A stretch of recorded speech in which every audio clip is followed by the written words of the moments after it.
Welcome to the podcast. I'm Nick. And this is Drake. And we are the Corner Store Boys.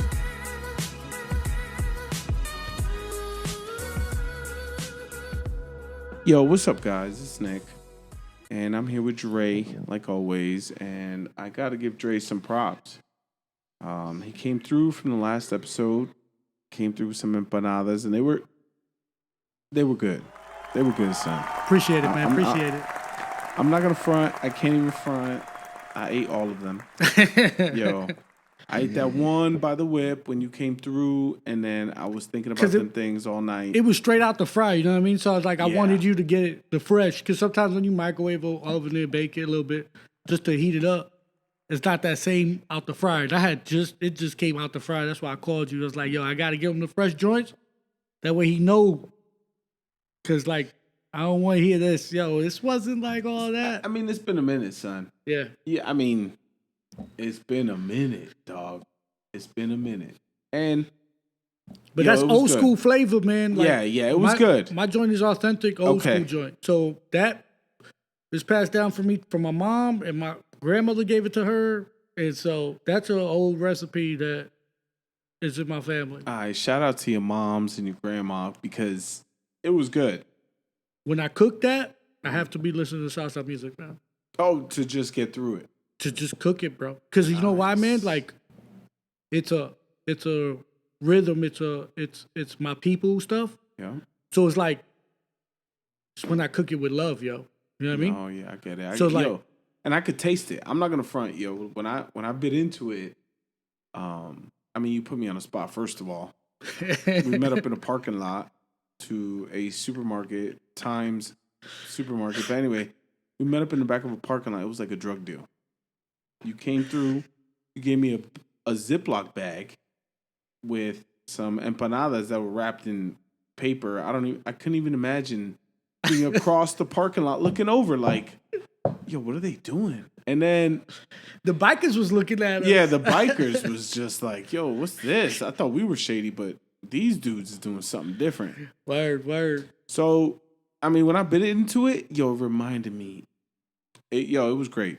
I really appreciate it. It was, I had that one.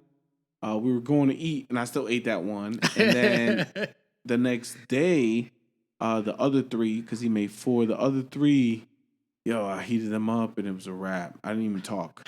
Not once. I didn't talk at all. Like, it was, and you packed them with meat. Like, my shit's got to be packed with meat, bro. Or when they tell you that it has cheese in it, and then when you bite into it, it looks hollow. Yeah. The cheese done, like, yo, where the cheese at? I don't play that, man. So, I seasoned my meat real good, like the ground beef. Very good. And then, then I pack them. Normally, I put potatoes in mine. Mm-hmm. A lot of times I do. Mm-hmm. The reason I didn't is because I made a big batch, and I was taking it to a party, and I didn't know how some people was going to react to the potatoes because I was trying to Hawaiians, and I know a lot of them like potatoes, but some probably just wanted meat only. You just had to immerse them. Yeah. Like, you never know what you don't like until you try it. Right, but people will try it because it has one ingredient. Won't try it correct. Because it has that one ingredient they don't like. Correct. So I was like, everybody's a burger, right? And so if I put ground beef and just the bread, then they'll be fine. And so this year I took it upon myself, since you fronted on me and never gave me no coquito. I made my own coquito. Word. And I followed a recipe you suggested. No, I can't try it. Why not? Because it has evaporated milk and you ain't. Milk. I am allergic. My wife tried it. She said it was all right. She said it was all right. So it's not good. She only had one glass, so I'm thinking it's not that good. But is she a Coquito fan, though? For people that don't know what Coquito is, it's like the Puerto Rican version of eggnog. Correct, with coconut. With coconut milk. And I enjoy it. So I used to have the hookup. There's one Puerto Rican dude that made this best joints. I just had to give him $20 and an empty bottle of Bacardi, and he'll fill that whole thing up. Shout out to Eddie, but he's not here to hook me up anymore. Because Coquito is really a seasonal thing. Yeah. I mean, I don't understand how it's such a seasonal thing. Like, you could drink it all year. Like, yo, it's coconut and it's rum. Yeah. It's so good. Yeah. It's so good. I unfortunately, I can't have it anymore. So this year, I made some coquito. I got to try it. Yeah, you got to try it. You got to try it. You got to tell me because my wife told me it was all right. It's booze heavy, but she's not a heavy drinker. All right. Not that I'm a coquito, expert, but yeah. But I mean, if there's a coquito sommelier out there, holla at your boy Nick and Dre. yeah, holla at us. You got a good coquito recipe, and you want to hook us up? Send it to us. If you would like to send us some coquito recipes, our email is cornerstoreboys20, all one word, cornerstoreboys20@gmail.com.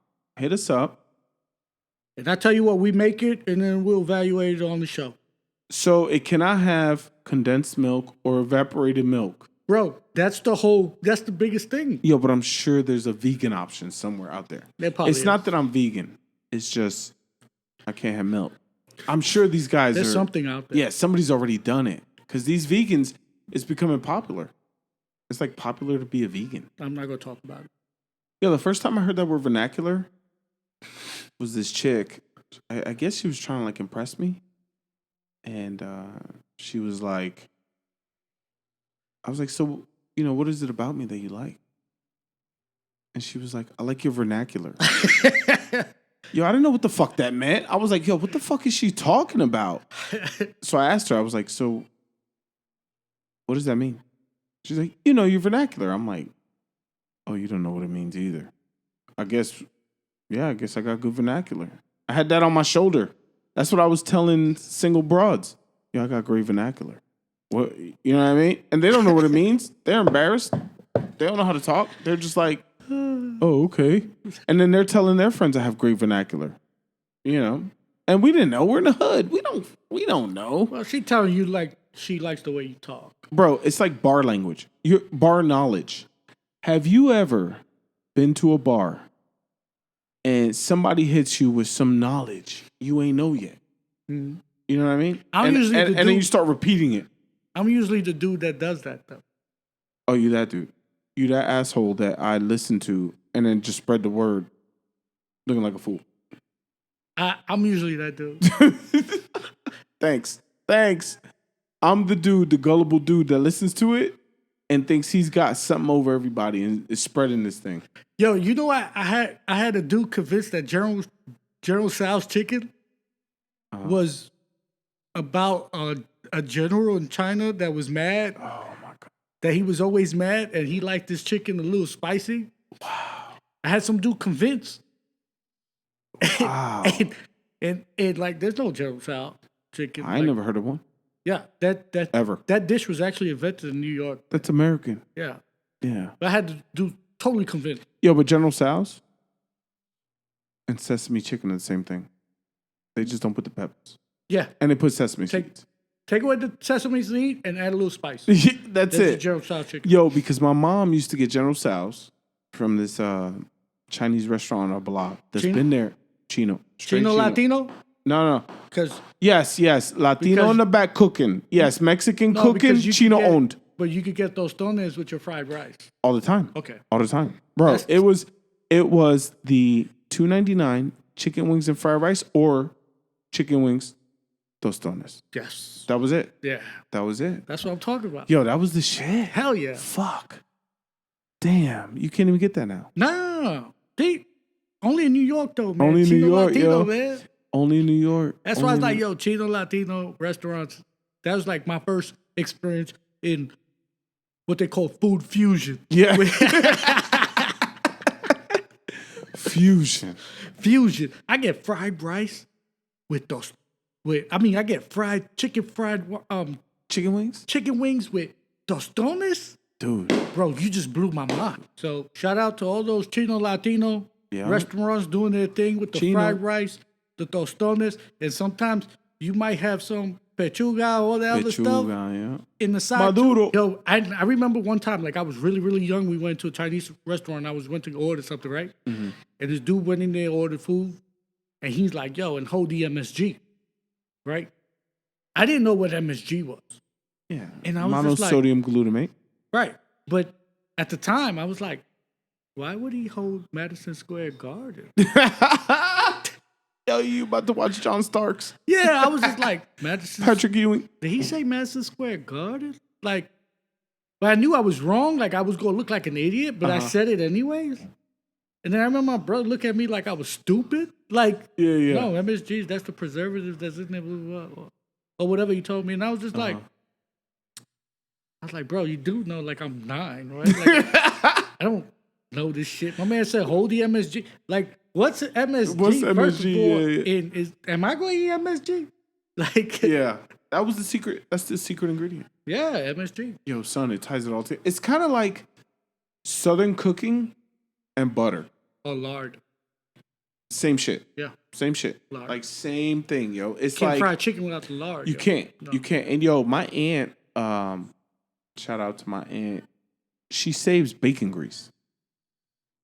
In jars. And she makes everything with bacon grease. And I thought it was the grossest shit ever. But there's so much flavor. Yeah, the food came out amazing, son. Amazing. Yo, so my mom's originally from New York. Upstate New York. Born and raised. She moved to New York City to better herself, I guess. I don't really know the whole story, but maybe we could have her on a show and have her explain. I think we should do a show where we have both our moms. No, you're not gonna understand my mother. Why? We all speak Spanish. My mom is black. My mom is full black, but my mom took Spanish in college, Spanish in high school. I think Spanish in high school, but she married a Dominican off the boat. And my mom lives in Costa Rica. Oh, so your mom's... My mom is fluent. She speaks better Spanish than I do. Yeah, your mother's Latina. Right, but she's black. Everyone thinks she's Dominican. They used to call her La Negra. You know, and that's a term of endearment, right? It just didn't feel like a term of endearment when I was there and my aunts would try to, like, wash my knees clean because my knees were dark. You know what I'm saying? So, like, I'd be walking around with raw knees, ankles, and elbows. With no lotion. With no lotion because I was half black, but they thought I was dirty. But it was just, you know, the skin tone or whatever. But you know, it's funny. My mother's your complexion. Really? And what about your dad? What was complexion. He? Well, I could see it because, I mean, we're the same color. I'm maybe a little lighter. I went to the beach last week. That's the only reason why. Poor kid. Yo, it's funny. This week I seen taking time off. Like, yo, I was addicted to Ip Man. Yeah, you kept texting me about. You know how many times you text me about? Have I seen Ip Man 4? Bro, I've been hyped up. Ask me about this like 10 times already. Yo, I've been hyping myself up about this movie because I had it. It first comes out, I bought it, and I'm like, yo, I gotta find the right time to watch it. So then, like, I had seen the previous 3. And the previous 3 Ip Mans were dope. I mean, we had Mike Tyson.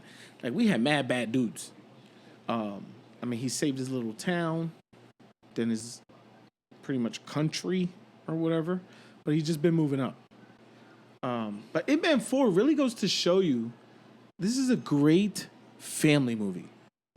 I think it's a great family movie. This dude, Master Ip, okay, in Ip Man 4, his student... Bruce Lee, right? Everybody knows Bruce Lee. Invites him to come to America, and he doesn't want to come. But he has cancer, and he didn't tell anyone yet. And then his son isn't doing well in school. So he decides to take this trip to California because of his son. He wanted his son to have a better life. I can totally relate with that, bro. Like, this dude is working hard for his child. A single dad doing his thing to make sure his kid is good. I mean, how much more of a family movie could that be? Let's be real. And then he fights like 40 other dudes. Yeah. I mean, obviously for the action, I mean, I'm guessing the story's a little embellished. I guess, yeah. You know, I mean, I don't see him going in there fighting Marines or... military dudes, the army like dudes. That, yeah, I don't see that happening like that. But I can see a demonstration where they're like, hey, this dude's kung fu is garbage, and we need to see it. I can see that, but uh, these kung fu movies have known to have quite a bit of embellishment when it comes to Yeah, but I mean, dude, the underlying moral of the story was do anything you got to do for your kid to have a better life, right? And I mean, as children growing up in New York, I mean, you had to experience that. Our parents weren't always around. We were pretty much raised on our own by dudes in our neighborhoods and, and our friends. But we were better off than our parents was. Yeah. So, I mean, each generation, we just have to, we can't promise you the stars. You know what I'm saying? Each generation has to try to do improvements. And we can't do huge gaps unless someone gets completely famous. And then again, how many famous kids out there that don't do anything with their lives because they're just, So we were taught, just appreciate what you got because we hear stories of our fathers like, hey, man, I was in Puerto Rico, Dominican Republic, struggling. You know what I'm saying? And then they come to New York, they think we're spoiled.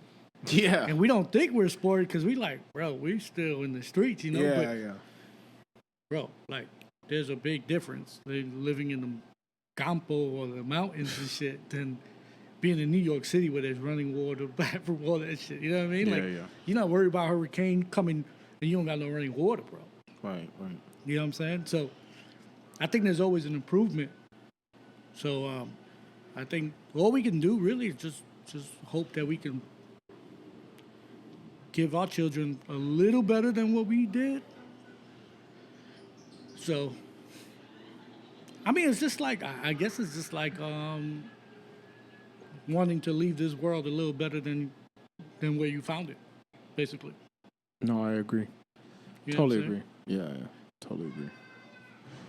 Yo, so our last episode we had a topic, and we didn't know where it came from. I mean, we really didn't do any research, right? But it was the tropical fantasy low sperm count rumor that apparently went all over. I lived in Queens, Dre lived in Manhattan, and we both heard the same rumor that tropical fantasy lowers your sperm count. And I mean, we heard this in the 90s. So we were pretty young. We were in the early teens. And I don't know. Nobody came back with where they heard it from, so I Googled it. And Wikipedia was pretty interesting. I don't know how, Wikipedia, I don't know how accurate it is. It probably, I think there's some truth to Wikipedia. Even though our instructors and everybody tells us don't follow Wikipedia, but I'll pull up a Wikipedia, reference and go scroll right to the bottom to find a reference immediately. But anyway, so apparently it was true. The rumor was true, but lowering the sperm count wasn't true. It was just one of those things. I guess in April, this is from Wikipedia. It said in April 91, rumors began circulating in black neighborhoods that tropical fantasy was laced with a secret ingredient that would sterilize black men. The beverage quickly earned the nickname tropical fanticide. The rumors claimed that the Ku Klux Klan was actually bottling the product and using the low price to attract poor citizens. See, this is why I can't believe none of this. I mean, how do you know so much about this? How did you tie this to the Ku Klux Klan? Like, how? The mayor, David Dinkins, got involved. David Dinkins, shout out David Dinkins. And he actually drank some in front of the public to try to take people away from hey man, this is actually it doesn't do anything. Like the COVID vaccine? Well, that's a different story. Yeah. He's like, hey, this doesn't do anything to you. You guys can drink it. So he tried to help the image. Okay. For tropical fantasy, but if anybody. Thanks, David Dinkins. If anybody knows, that grew up in New York, everybody knows, especially in the 90s, everybody knows about Tropical Fantasy. Yeah, yeah. There not a kid in any hood that doesn't know that about doesn't Tropical know Fantasy. about it. Yeah. So now it's a successful, drink. I mean, it's worth money now, man. Yeah, yeah. So Yeah, but they were local. they were local Brooklyn. Yeah, you ain't gonna find them out here. Yeah, no. No, nowhere outside of maybe. I would say I would give Jersey had it. I don't know. I didn't really look into it, but I think Jersey, maybe Philly, maybe those grimy hoods. Depending on distribution. Yeah. Some people want that Brooklyn-based stuff, but it's just the bottling company was in Brooklyn. Son, I used to drink a Tropical Fantasy. Yo, I'd be on the handball court all day, and I would chug me them Tropical Fantasies like they was going out of style, bro. Like water, I don't know what the hell water was. Like, bro, I was drinking Tropical Fantasy because it was cheap. It was 50 cents. Yo, you couldn't get water under $1. Like the healthy shit is never cheap enough. Even now. Yep, even now. Because, look at all the deals that McDonald's have, right? Yeah, if you want to talk about McDonald's. No, I'm just saying. Yeah. You talk about healthy shit, right? Uh-huh. But look at the prices for a salad, bro. Yeah. Yep. You know what I'm saying? Mm-hmm. So, for that price for one salad, I could get 3 burgers, man. Yeah, I can get Big Macs. Galore, 20-piece nugget. The McRib is back. I can get that, too. Yeah. So, I mean, this is crazy. I mean, I used to eat those McDonald's salads, too, thinking I was, being healthy. That was so stupid.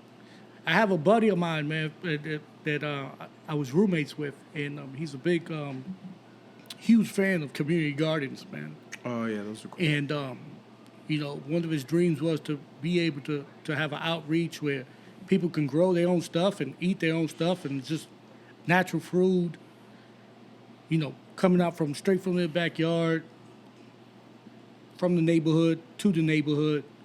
Everybody contributed to it. And it's not a bad idea, it's just getting people to sign on it. But it just makes it a little more affordable for greens and just healthy stuff. But then again, ain't too bad. I mean, you talk about upstate, they grow fruit, and then they just bring it to New York, man. You know how many people never been to the Statue of Liberty that lives in New York? Damn, I've been there 7 times. Bro, if it wasn't for school, I would have never went. Really? Yeah. Nah, I went on my own because I thought it was cool. I thought it's one of those things you have to experience. And anytime someone comes to New York that's visiting me, or they go to New York with me, I always take them to the Statue of Liberty because I want them to see it. Because this is one of those things in the world that people always want to see. You know what's funny is I'm totally the opposite. Really? Yeah. So when someone comes visit me, or I'm going to New York and I take someone, I take them to the hidden spots of New York City. That way you can have a feel of how it is to live there. Yeah. Because everybody does the tourist stuff, right? And it's easy to find the tourist stuff. But I want to take you to Coney Island for we can get a Nathan's hot dog. I want to take you to Chinatown for you could bargain. Yeah, get your bootleg shit. Get your bootleg stuff or get some jewelry and stuff, or you could bargain it. You know what I mean? Yeah. I want to take you to good pizza spots. Oh yeah, that's automatic. You know what I'm saying? That's automatic. Yeah. There's little bits there, and then my thing is museums. When I was growing up, I was always a museum head. My favorite museum was the Museum of Natural History. Oh yes. And I took Elijah there. He loved it. Yeah, that place is dope. It's dope. Dope. And if anybody ever goes to New York City, do not leave without going to the Museum of Natural History or the Planetarium. It's a must-see spot. Hell yeah. Must-see. So I grew up in Martin Luther King projects, right? Mm-hmm. So in that projects, there's a place called the Kingdom. And it's a full court. It's a full court in the center of the projects. Oof. Gated or not gated? Not gated, but the Rucker League plays there. Yeah. All right? So everybody knows it's the Kingdom. Okay. So it's basketball court, and then there's concrete bleachers, all 4-way rounds. Oh, all right. So we had so you really got a ball to play in this thing. You can't be no scrub trying to be out there. Nah, it's like the cage in West Ford, man. Okay. You know what I'm saying? But when it was empty and nobody was playing, we would go out there and play. Okay. And then like the right when they start getting like not as hot, it's starting cooling down in the summer times. You know what I'm saying? We get kicked off the court by the big dudes, right? Yeah, always. So on the bleachers, on the side of the bleachers, we would grab that little basketball. Remember them little miniature basketballs? Oh God, yeah. All right, we would grab that and we would play full court, and you would have to hit a certain part of the stoop to score a point. If you hit that With the mini ball. with the mini ball, because we got kicked off the basketball court. Yeah, so you had to come up with your own game. We came up with our own game, and then as you growing up and you get kicked off, then like, hey man, we need something better than this. Anybody can hit that wall. We getting better, right? So we're like, yo, let's get this milk crate. Oh, So okay. now we took some hanger wires, right? Like you know the hanger wires. Yup. And we tied them things tight and cut the bottom off the milk crates. So now you got a square milk crate on each side to play basketball. On what? On what? On these poles. Just poles. On these poles, like by the bleachers, like on these poles. Okay. Right? So now, But didn't they move? they moved a little bit, but you have to have a shot. Yeah, okay. You develop Okay. a shot. You know what I'm saying? You got that floating shot now. Right, Like you now gotta- you Steph. You before got Steph. to have a shot, Okay. basically. Okay. Because I mean, bro, that's a tough shot, man. You know what I mean? So Yeah. we start draining them, man. You start draining them, and then you growing up, right? And you don't know your skills is growing because you're still not allowed to play on the big court, right? But are you bringing other dudes in? Yeah, like Other dudes that got shunned from the court? yeah. Are Anybody you who got taking them under the wing and like? anybody who got kicked off, we start a game. Oh no! All right, we start a game. So you had your own basketball organization. Basically, we were called the New York City Reject. Uptown. So, but you know, you start developing a shot, right? Yep. Then next thing you know, you don't even know that you're allowed. Like you don't know. It's kind of weird because you don't know that you're grown up. Oh, because you've been playing this so long. You don't know when you're ready. You kind of got drafted. Right. You never know when you're ready. So now, like, I'm shooting and they see me shooting. And on the real court, I'm draining them because I've been training on the milk cart. That move. That moves. You know, it shakes when you hit it. You know what I mean? Yeah. And so now your shot, it's like, oh, this is easy. Like, you know what I mean? So now everybody paying attention. now everybody paying attention to the rejects. And the rejects is growing up. You know what I mean? Yeah, y'all been growing up on that same. So now we start playing basketball with the big dudes, man. You know. But can you dribble and drive? Yeah, I dribble and drive, man. All right. And then, yo, you know what was funny was? Like, I played for Park and Rec, too. Like, it's similar to Park and Rec. But you know what was real funny? Is my brother was a doorman down in Central Park West. Okay. I told you, doorman runs in my family. But Yo, my dad's a super. That's it. that's what I'm saying. Yo, my dad trumped all your doormen. My dad was a doorman, then moved it on up. But go ahead. So, you know, nice big building, super fancy. A lot of celebrity lives there. Like at the time, Michael J. Fox lived there before he started filming nice. Spin City. Nice. Alec Bowen and Kim Basinger, when they were married, they lived there. Yeah. And there was a couple. I believe one of the guys from Beastie Boys, his mother lived there. Oh wow. Yeah. So my brother remembered the time where they were going to the MTV show, and the Beastie Boys showed up in a limo to pick up his mom to take her. And he was there. And my brother was holding the door, like he's like holding the door and stuff. Oh snap. Because That's sick. not only you get the door, but you also get the limo door. Yeah. You gotta walk up. Yeah. So all the shit like you saw in the movies, like Crocodile Dundee, like with the suit and the Yeah. button and all that stuff, like that was my brother. Bro, Home Alone 2. Right. So, but he had a bunch of guys that he worked with, right? And all the doormen, they used to play basketball. And my brother's 10 years older than me, right? So they're like, How old were the rest of them? but they were around the same age. Okay. So they're about like 26, 27. Okay. All right. Maybe some older by a few years or whatever. Dudes, yo, 26, 27, you a doorman, you got the union. Yeah. You got benefits. Yeah. Yo, you win. Yeah, you winning. So, but these are grown men compared to me being 16. Yeah, Okay. you're a little dude. Right. So I remember one time, man, like me and my homeboy Al, He's a Colombian dude that I grew up with, right? My brother used to call us up. He said, hey, we're going to be playing basketball on this court, blah, blah, blah. And all the guys, we need a couple of bodies. So bring Al, right? And then I used to call Al and be like, yo, Al, they want us to play basketball. Al be like, let's go. So we take the bikes or we take the train and we go meet them and we start balling with these 26-year-olds, right? So y'all riding out? Yeah, to go play ball. Indoor, outdoor? Outdoor. Everything outdoor. Ain't no indoor. All right. So, yo, me and Al started playing. We on the same team. And my brother picked us up, right? So, like, they got their 5. My brother got 3 with waiting on us 2, right? Okay. And when we get there. And so were y'all the ringers? Basically. And they had no clue what was about to happen. Because, like... So you've been practicing on this milk crate. And playing regular ball. Waiting to be pulled up to the regular league. Yeah. You get called up a couple times. Now your brother reaching out. Yeah. For you and your boy. Yeah. So you and your brother and your boy Yeah. is on the same squad and he playing his boys from his work. Yeah. Oh, shit. I could see the setup. He knew. He knew his boy's skills.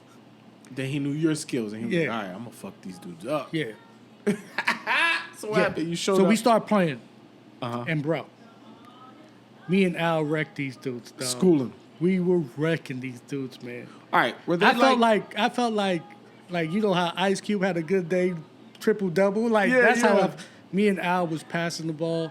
My brother shot was on point, and we was just taking it. All right, but was these unfit 26-year-olds? Nah, man, nah. Ain't nobody unfit. Yeah, back then it wasn't that way. Ain't no unfit. Now there is. Nah, there was no unfit. Yeah, man. back then there was, in the 90s there was no unfit 20-year-old. Because we did everything outside. Yeah, everything. We played sports. We did everything. Yo, motherfuckers had abs. Yeah. Never did nothing. Nah. But even still, though, you always outdoors, though. Like, when you was inside the house, you were like, yo, I got to go outside. Yeah. And you was always doing something. You couldn't wait. You play basketball, football, softball, whatever. But you was always active, though. Yeah. So, I mean, and top of that, like all that fucking walking you doing in your other city. Yeah, that's automatic. Bro. Yeah. Yeah, I couldn't do it. Yeah. Because you talk about walking. Son, I never really, I guess I played basketball a couple times on outdoor courts because I had practice taking shots. And in between my ball getting stolen, sometimes I would get to play a little bit because I was the only one with a ball. So you know how it is, the unwritten rule. Yo, this dude got a ball. He got to play. It was like that, yo. But I was a scrub. But it was all good. You know Yo, when your team loses and you got to have next, but that's your ball. Yeah, oh, yes. And you like, man, I want to go home. Can somebody else bring the ball? Yeah. You just waiting out there all day. Yeah. All day. All right, let's take a break right now. And we'll pick up where we left off. Once Drake gets that hookah. All right, and we're back. We were just talking about music from our times. The Biggie versus Tupac debate, which is always... It's always ongoing. Yeah, it's always one of those heated arguments that people have. I was a New Yorker. I really loved Tupac. But when I was a kid, I really couldn't listen to Tupac in my hood. Like, I had listened to that quietly. And, I mean, kids nowadays don't even understand. Like, the music they listen to now is way different than what we listen to. In a sense, I feel like the old dude. Right? When we was kids, we were listening to Biggie, Tupac, Diddy, Jigga, when he first came out, Nas. And people were just like, yo, your music is trash. Mm-hmm. And I kind of feel that way now with the music that they have going on out there. Like, I was listening to Playboi Carti, and I can't get into it. He just dropped an album today. People, December 25th, he's dropping an album, but people have been hyping over it. Lil Uzi Vert, I can't get into Uzi. I can't get into Yachty, but I can get into 21 Savage at the same time. And I think it translates also into gifts. Yo, I remember as a kid, I mean, one of the biggest things I wanted was a Nintendo 64. That was like... That was it. That was the shit. That was the shit. And now my son, I mean, he's asking me, I mean, same thing for consoles and things like that. But now the toys are ridiculous. Like, I would never even imagine having the toys that they got now. Like, I never even asked my parents for stuff like that. Like, I had to save my money for my first Game Boy. You know what I mean? And that was black and white. Yo, that was black and white. That Game Boy Color. Tetris. Oof. Yo, that came out later on. So, I don't know. I can kind of relate to it wasn't even on. black and white. It was like that green screen. Yeah. It was like that gray green, whatever. You know, like those computers, Tandies. Yeah. Remember that back in the day? Fuck yeah, man. Shitty ass shit. Yeah, I know. Christmas Day was always kind of, you know, a toss up. You got a lot of shitty gifts when you was a kid? Oh, yeah, son. Especially because my birthday was Christmas Day. Damn, son. Yeah. So it was like... Here's one for your birthday and one for Christmas. Yo, not even. These are for, you know, this gift... Happy birthday, Merry Christmas. Like, it was just... Yeah, I remember getting gift cards. That saved your pops and shit ton of money, though. Son, I've gotten cards from my dad that's like a generic card, right? I mean, you know, my dad's a... How do you buy a Christmas birthday card? Yeah, it was like a generic card. It was like one of those Merry Christmas. And then he would like write in there, Happy birthday. I'm like... Hey, we just cornered the market just now, bro. What? We come out with a card that says, Happy birthday, Merry Christmas. Boom. Done. I haven't seen them. Never done before. Bro, I'm 39.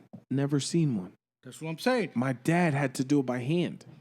That's what I'm saying. It's out there. Yo, my dad was ahead of his time.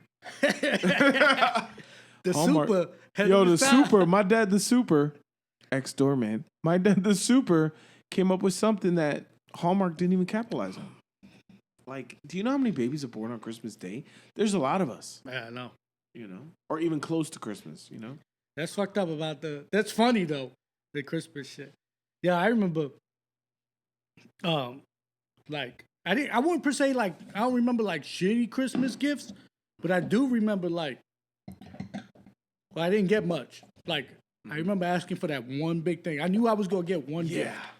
And it was just a one big thing, you know what I mean? Was it you knew you were going to get one big thing, or you knew you was going to get a ton of shitty gifts, and you just hoped that one of those shitty gifts turned into... So, like, yeah, like, I just wanted one thing. And sometimes I got it, sometimes I didn't. And here's a real funny story about one time. So, you remember when Super Mario 3 came out, right? Super Mario Bros. 3? Hell yeah. So, I specifically said, yo, man, I want that for Christmas. Oh, shit. Damn. So, I remember saying it. I want it for Christmas, want it for Christmas. So, there wasn't a lot of Christmas mornings that my dad was in the house.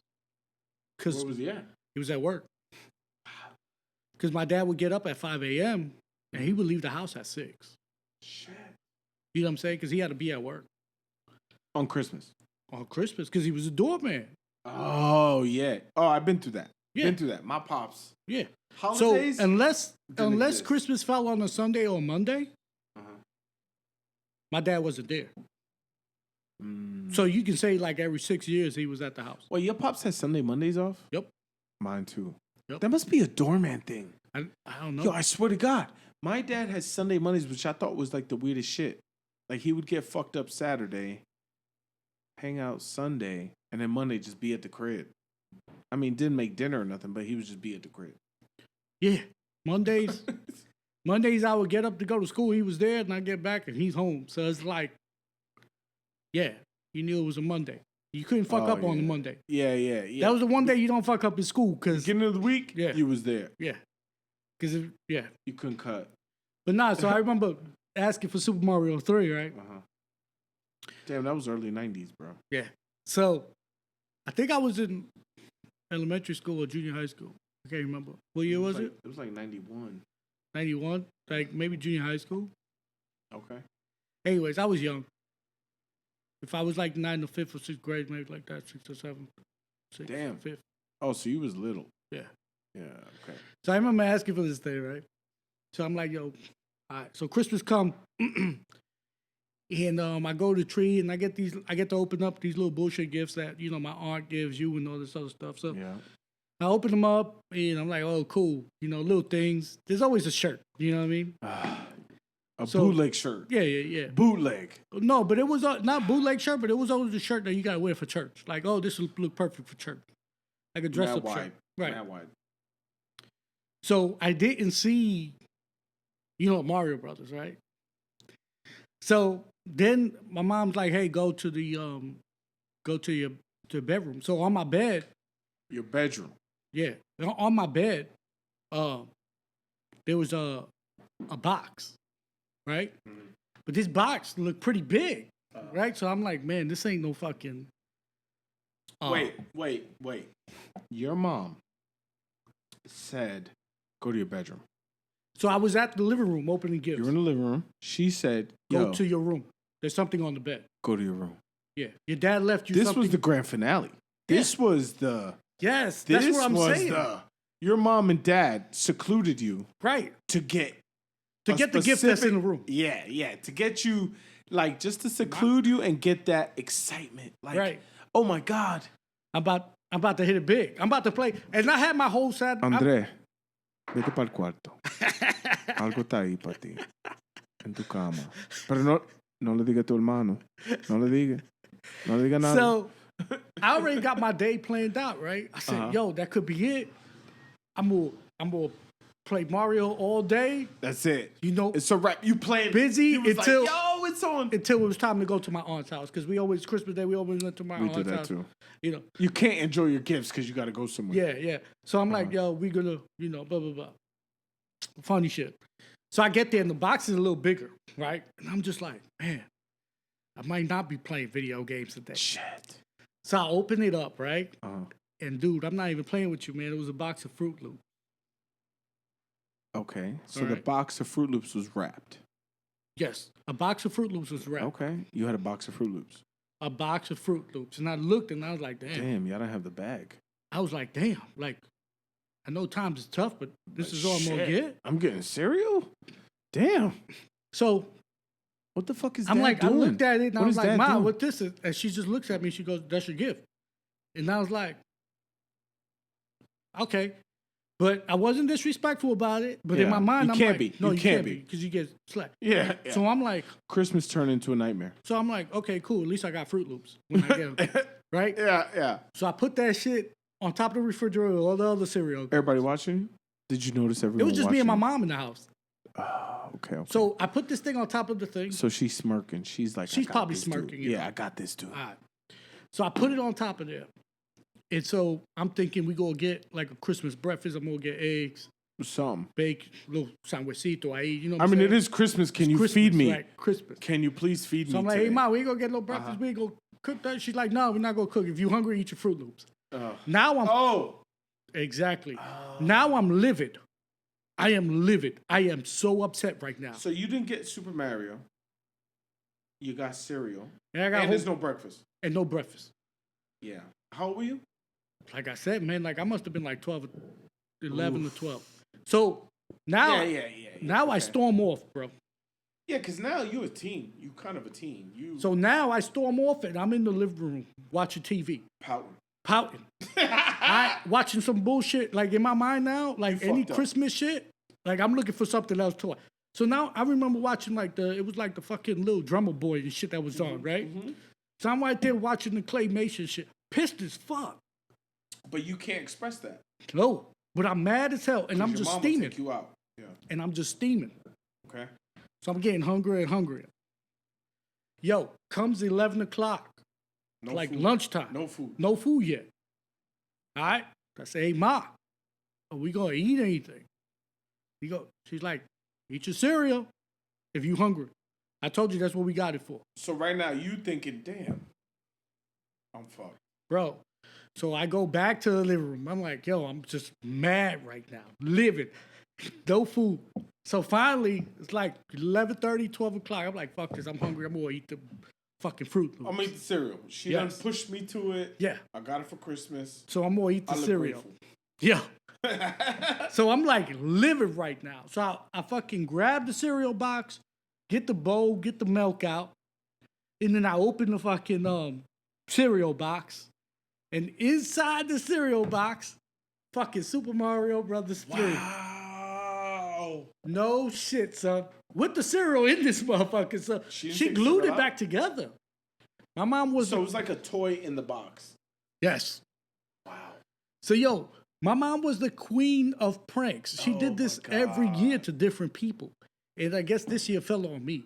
Bro, I spent all day pouting about this thing. And she kept telling me to eat the cereal. And the Mario Brothers games is in there. Bro, I forgot how mad I was. Mad happy.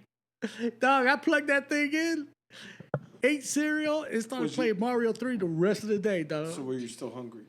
Oh, I ate the cereal. Like, you know how you play, you can press pause and then you take a couple of spoonfuls and then you just keep playing? Or it's like a transition. You're like, all right, cool. Like, you stop, you pause, and then you start eating, and then you put it to the side and keep playing again. Like, Son. yo.